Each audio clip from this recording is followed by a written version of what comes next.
Saskatchewan Landlords Association has been around for some time, and I've invited the Chief Executive Officer, Cameron Choquette, to come and give us a little bit of insight into the organization and what's been happening, not so much just in Saskatoon, but province-wide, the organization representing landlords from around the province. Cameron, thanks for taking some time out of that schedule of yours today and bringing in a little bit of information for us. Thanks for doing this. Yeah, my pleasure, Randy. Happy to be here. I want to talk a little bit about yourself and the organization. The Landlords Association has been around since when, and where are you located, and who do you serve?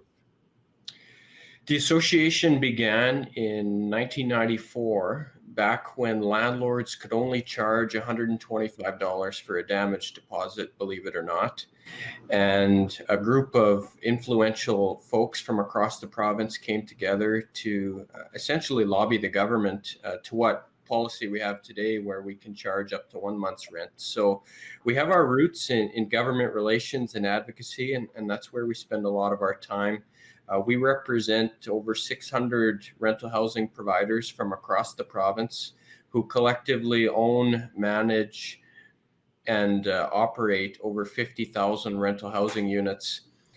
To give you a size of the industry here in Saskatchewan, the industry itself contributes over $1.6 billion a year to Saskatchewan's GDP. And we house 30 to 35% of Saskatchewan people each and every year, spread throughout the province. We represent mom and pop landlords with a basement suite to Western Canada's largest real estate investment trusts and publicly traded landlords. So we're a diverse organization. We're here to represent rental housing and its role in Saskatchewan's economy and its role in providing housing for over 300,000 Saskatchewan people every year. It's remarkable, really, when you consider those kinds of numbers. What has the organization been working on the past few months here?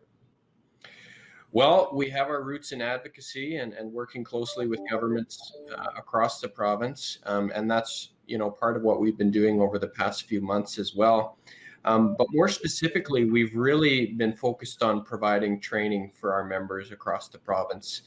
There's a big need here in Saskatchewan for qualified and educated rental housing providers. So the association is just getting ready to launch our first official training program called the Fundamentals of Rental Housing, where we'll take landlords of all shapes and sizes and educate them on industry practices, everything from A to Z, and how they can provide the safest, high quality housing they can to their renters.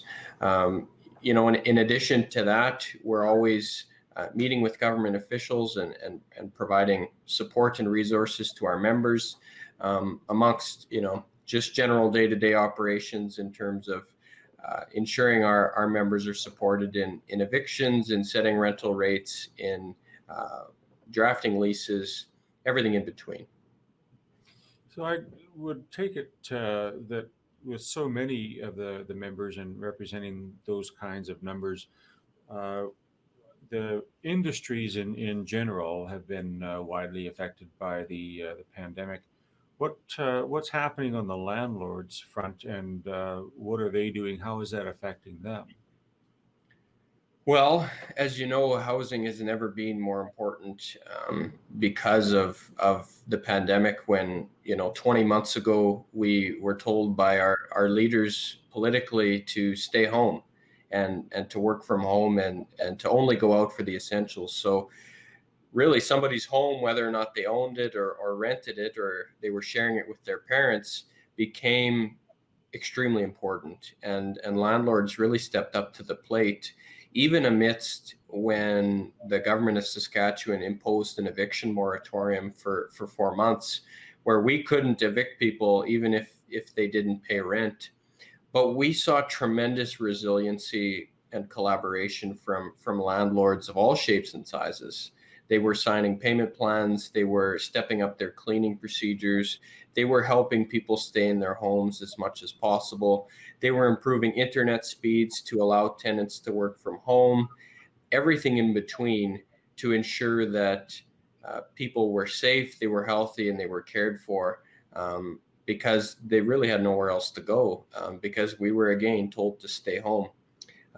That has since improved a little bit. The eviction moratorium was lifted last August.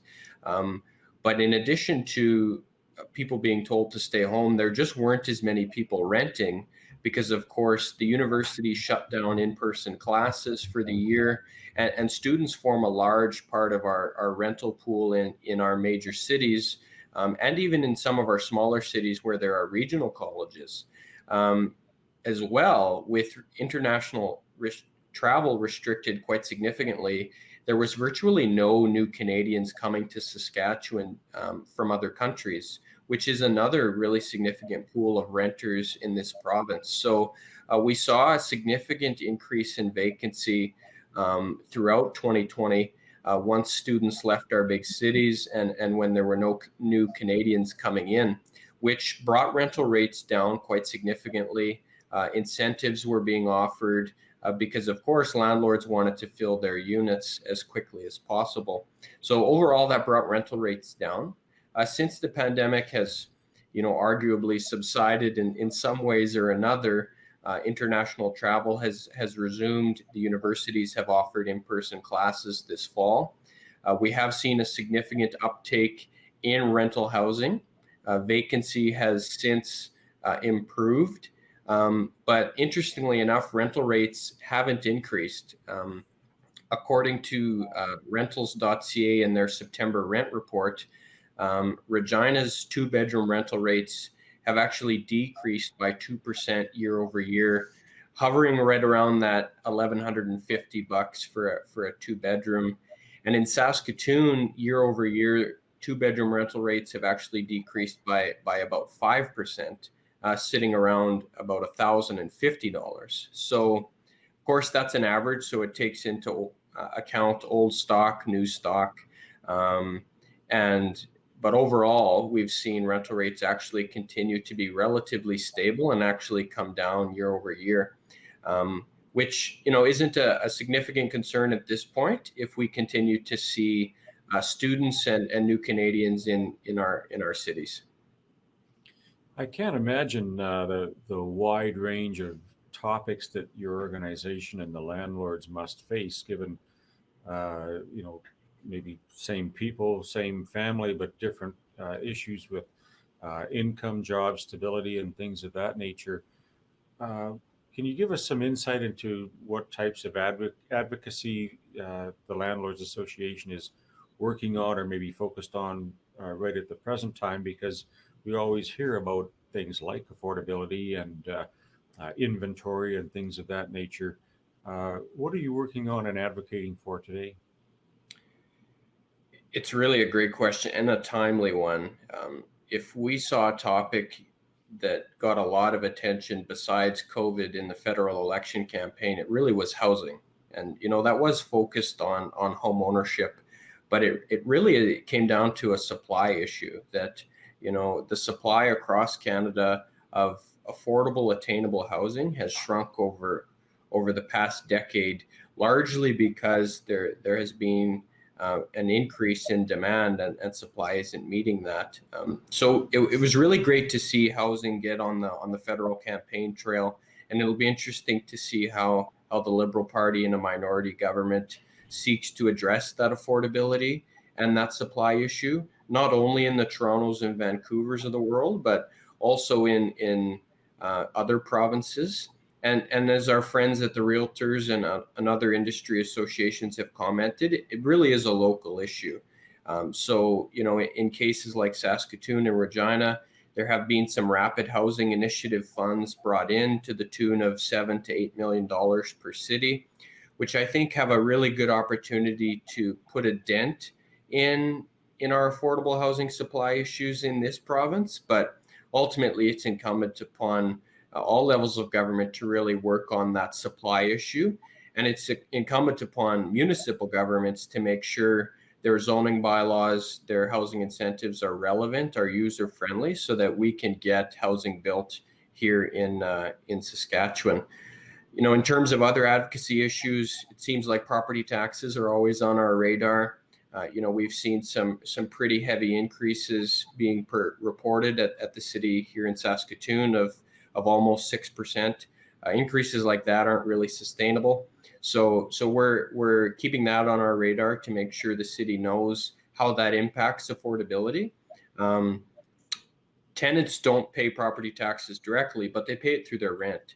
And it's important that when a municipality increases their taxes, landlords have to follow suit in terms of raising their rents accordingly. So that's on our radar.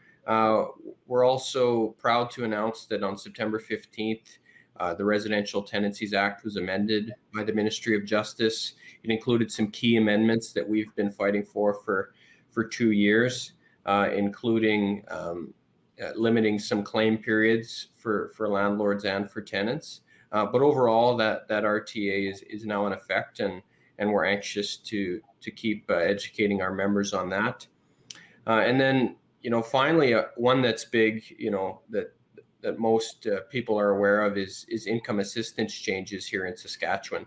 The government moved 2 years ago to provide direct benefits to income assistance clients rather than paying landlords their rent directly. And in 2 years, we've seen homelessness, we've seen increased evictions. And as you've seen in the media as of late, encampments, increased fires here in Saskatoon, and just an overall, what we're describing as a crisis of unstable housing, where clients on income assistance are not paying their rent, they're being evicted, and they're using that money for other needs, be it discretionary or undiscretionary needs. So that's a big issue for our association, because our members have long been providing housing for income assistance clients, and the Ministry of Social Services, with the new SIS program, has really impacted our ability to provide that housing. And we're also seeing tremendous downstream impacts of this program. Affordable housing providers like Quint have seen drastic increases in evictions, but we've also seen the fire department responding to encampments and increased fires. The shelter systems are overburdened. And as we move forward to winter, of course, the crisis becomes even more crazy. So we're looking to see how we can partner with the ministry to identify those concerns and get some fixes moving forward. Cameron, you're a good steady hand on the rudder. Appreciate you and your association for all the work you're doing in the name of providing safe housing for everyone. My pleasure, Randy. Thank you. That's our show for today. I'd like to thank our guests, Kevin Hirsch and Cameron Choquette. I'm your host, Randy Shabilo. We'll see you next time on Connect.